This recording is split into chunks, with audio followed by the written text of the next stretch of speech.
ज्यादा बात बढ़ गई तो राजकुमारी का शासन चलता है।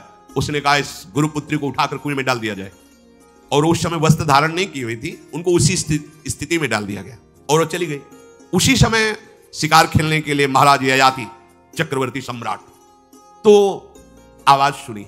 सैनिकों ने बताया कि कोई देवपुत्री है, दिव्य तेज प्रकाशित हो रहा है उनके शरीर से, और दूर से देखा है ऐसा लग रहा है कि शायद वो वस्त्रहीन भी है। उन्होंने कहा तुम लोग दूर जाओ, और स्वयं महाराज ययाति गए और उनको तो जब हाथ पकड़ के निकाला और अपने वस्त्र से उनको आवेष्टित किया तो उन्होंने कहा कि हमारी आर्य मर्यादा है, एक बार आपने हमारे शरीर को देख लिया और हमारे हाथ को पकड़ लिया, अब आप हमारे जीवन भर के लिए पति स्वरूप हैं, स्वीकार कीजिए। तो उन्होंने कहा कि देवपुत्री मैं तो आपका परिचय भी नहीं जानता हूं, आप कौन हैं? तो उन्होंने कहा भगवान शुक्राचार्य की पुत्री देवयानी। घुटने पे हो गए तत्काल।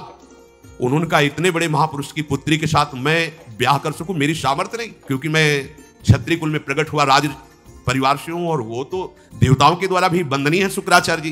तो उनका आप निश्चिंत रहो, ये विषय मैं संभालूंगी, पर आप मेरे पति हैं, ये स्वीकार कीजिए। बोले यदि शुक्राचार्य जी इस पर राजी हैं तो हम ये बात स्वीकार करते हैं। शुक्राचार्य जी विलंब होने के कारण व्याकुल ही थे। देवयानी जी ययाति जी को लेके गई, बड़ा प्रसंग है, पर उन्होंने कहा जब आप राजी हैं तो हम राजी हैं।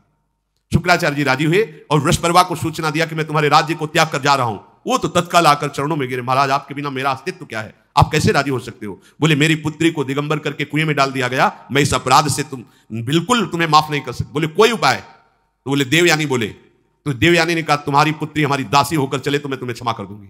बोले बिल्कुल ठीक, तथास्तु। पूरे राज्य की रक्षा के लिए राजकुमारी शर्मिष्ठा को देवयानी की दासी भाव में अब महाराज ययाति के महल पे पहुंचे।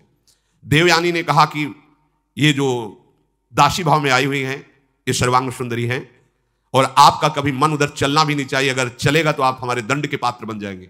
स्वीकार कर लिया और बहुत दूर उनके लिए महल का निर्माण करवाया और वो सेवा में आती है। कुछ समय के बाद जब देवयानी जी के पुत्र हुए तो वन विहार के लिए अपने पुत्रों को लेकर चली, तो उधर शर्मिष्ठा के 2 पुत्र हो चुके थे, इनको पता भी नहीं था, और वो दौड़ कर आए, ययाति को पिताश्री कह करके आलिंगन किया, छोटे छोटे बच्चे। देवयानी ने कहा कि हमने कहा था तुम्हें देखना भी नहीं है और किसके पुत्र हैं? शर्मिष्ठा मुस्कुरा रही थी। देवयानी ने कहा तुम्हें दंड देंगी ही देंगी, और चली गई भगवान शुक्राचार्य जी के पास। ययाति भयभीत होकर के गए और शुक्राचार्य से प्रार्थना करे क्षमा कीजिए मुझसे गलती हो गई। और शर्मिष्ठा से ऐसे नहीं मिले। शर्मिष्ठा ने कहा था कि आप जानते हैं कि मैं दासी नहीं हूं, मैं राजकुमारी हूं, ईर्ष्यावश दासी बना करके लाई गई हूं, और मेरी सखी के पति हो इसलिए आप मेरे भी पति हो, मेरा अधिकार है आपसे संतान उत्पन्न करने का, शास्त्रीय सिद्धांत है। शुक्राचार्य जी ने कहा कि जो देवयानी कहेंगी वही हम मानेंगे, क्योंकि मेरी पुत्री है। क्या चाहती हो? तो बोले पुरुषत्व से इनको हीन कर दो। गुस्सा में आके शुक्राचार्य जी ने कहा तथास्तु। उसी समय महाराज ययाति पुरुषत्व से हीन हो गए और वृद्धावस्था छा गई शरीर में। अब ययाति ने कहा अब सुखी रहोगी तुम। तब देवयानी को भी होश आया कि ये तो क्या हमने अपना ही सर्वनाश कर लिया। कहा पिताजी अब इसका सुधार कैसे होगा? तो बोले जो पुत्र अपनी यौवन अवस्था दे देगा वही यौवन अवस्था इनके ऊपर आ जाएगी, वृद्धावस्था उसके पास चली जाएगी। महाराज ययाति ने अपने बड़े पुत्र यदु जी से कहा, तो उन्होंने कहा इसका प्रयोग कहां होगा? मां के साथ कदापि नहीं, क्योंकि वो बड़े ज्ञानी महात्मा, इन्हीं के वंश में भगवान श्री कृष्ण का प्रादुर्भाव हुआ, इसलिए यदुवंशी कहेंगे। सबसे छोटे, शायद उनका नाम पुरु ऐसा कुछ, उन्होंने कहा यह जीवन पिता का दिया हुआ है, इस पर पूरा अधिकार है, आप स्वीकार कीजिए। तत्काल वो वृद्ध हो गए, वो जवान हो गए। कई हजार वर्ष तक उन्होंने अपने पुत्र की आयु का विषयों में सेवन किया।